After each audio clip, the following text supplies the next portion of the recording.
अखिया से अखिया लड़ा के गोरी, चल गइलू तू कहाँ बता दे गोरी।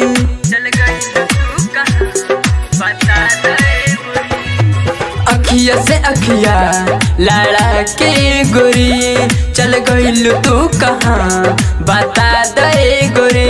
हम तो ढूंढते रही तोहरी पता हो, हम तो ढूंढते रही तोहरी पता हो।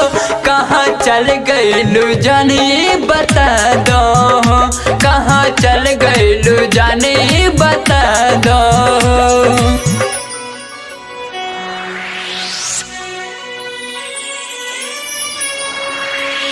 डीजे अमित अपहर, अमित अपहर।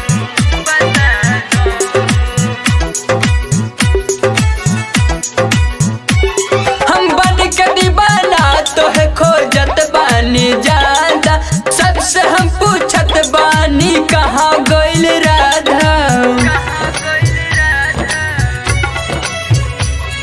हम बन के दीवाना तोहे खोजत बानी ज्यादा, सबसे हम पूछत बानी कहाँ गइल राधा। सब कहत रहे तू हमके भूल गइलू हो, सब कहत रहे तू हमके भूल गइलू हो।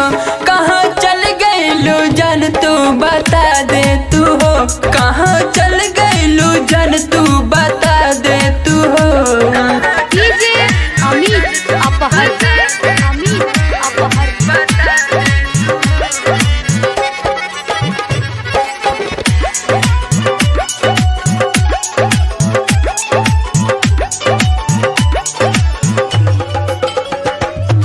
मिलके तू बता दो ए जाने अपन हाल हो, जी नहीं पाई तो बिन सुमित पावन लाल हो।